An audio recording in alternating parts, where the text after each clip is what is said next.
خب قسمت چوک الکوزه هستیم دیگه بربارک بسیار زیاد است دوست عزیز. واقعیت ایشون روز ولنتاین گرفتن، واقعیت تجلیل کردن، دکانهاشون خوب آمادگی های مجلل گرفتن دیگه. دکانا را هم دکور و دیزاینشه کمربردار ما براتون حتما نشان میده. ببینیم که کی یک مصاحبه گرفته میتونیم چی خرید کرده باشه. بیشتر این روز دختراست که متاسفانه باز اینا رضایت ندارن که مصاحبه بگیرن که دیگه ما ماندیم که یگان نفر پیدا شد که کدش مصاحبه بگیرن دیگه. دنبال همون یک نفر هست. اینا یک از برادرای ما پیدا شد، ما دنبال همون یک نفر بودیم که مصاحبه کنه که از ما دیگه. خودش آمده درخواستی داده، ما بسیار خوشحال بودیم از اینکه که دنبالش بودیم. امروز خودشان یک مصاحبه میگیریم که چی گفتنی دارن و امروز روز ولنتاین است 14 فوریه که تجلیل کردن نکردن چی گرفتن از خودشان بشنویم. خوب هستین برادر؟ سعادتمند بخیر هستین؟ سعادتمند عافیت دارین شما. تشکر از شما. لطف کرامت. نامتون چی است؟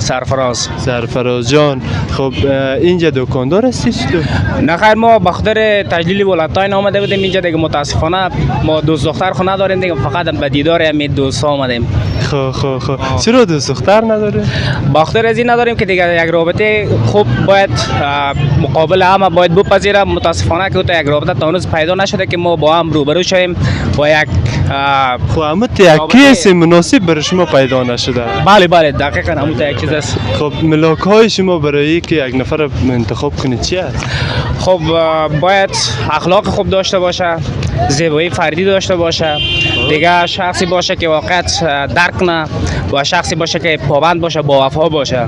آفرین. خود شما چطور با اخلاق هستین؟ خب دیگه با مقابل جانب چیز داره. همون یک نفر بوده که شما انتخاب کرده باشین و جواب رد داده باشین؟ دقیقاً بله. متاسفانه جواب رد داده مرا دیگه. متاسفانه امروز به یاد از او کدام کادو نگرفته، کدام تحفه نگرفتین؟ خب دیگه رابطه ما متاسفانه کات شده دیگه. فعلا هیچ رابطه با او نداریم، مگر در جایی که مرا میبینه بازم برش میگم که دوست داریم. خود به صفحات مجازی میشه ببینه برش چی گفتنی داره؟ گفتنی خاص همی دارم که دیگه هیچ وقت نباید یک دختر پول پرست باشه، باید همیشه باید وفادار باشه.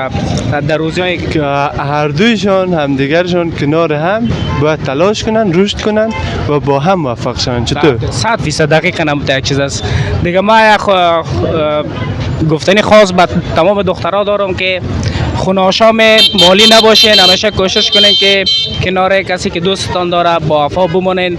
پول مهم نیست، پول پیدا میشه. همون کسی که شما را واقعیت دوست داره و دوست داشتن برای شما پیدا نمیشه. دیگه این چیزی است که باید همه درک کنه. اگر میشد که کنارتان بودن چی برشان میگرفتین؟ چی در نظر داشتین؟ خب یک تحفه خاص میگرفتیم که واقعیت لیاقتش داشته باشه.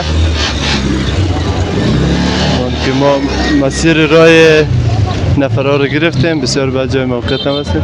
ولی دکانا بسیار دیزاین و دکورشان بسیار مقبول است، فروشاتشان هم بالا است دیگه. ما دنبال از این بدیم که یک نفر بیای. بسیار زیاد خوشحال شدیم برای بیننده های ما چی گفتنی دارین و امروز ای که چطور گذشت برید؟ خوشحال هستی؟ دق هستی؟ غمگین هستی؟ چی رقم هستی؟ عالمو احساسات خود برای ما بگو. واقعا احساس از این دارم که احساس تنهایی میکنم. متاسفانه که امروز کسی که دوست داشتم کنارم نیستم. دیگرها را که میبینیم که واقعا برای کسایی که معشوقشون یا دوستشون از گل میبرن یا کادو میبرن، یک احساسی برای احساس تنهایی را میتوه، یک احساسی که واقعا مرا تهی میکنه. اگر من خودم شما رو در آغوش بگیرم آیا یک ذره از دلتنگیتون کمتر میشه؟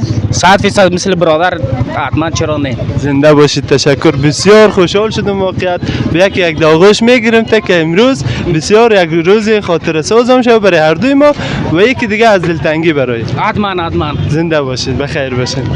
قربانتون. بخیر باشین. زنده باشید. سلامت باشید. بخیر باشید. خب دوستان عزیز دیگه جوانایی که شکست میخورن شاید یک تعدادشان به خاطر شرایط مالی باشه، شرایط وضعیت مالیشان خوب نیستن. گفتنی های خودم برای شما گفتن دخترها دیگه گفتن که پول پرست نباشین، این حال دیگه دلتان می باشین نمی باشین ما کار نیست. گفتن جای خدا گفتن بخیر باشین.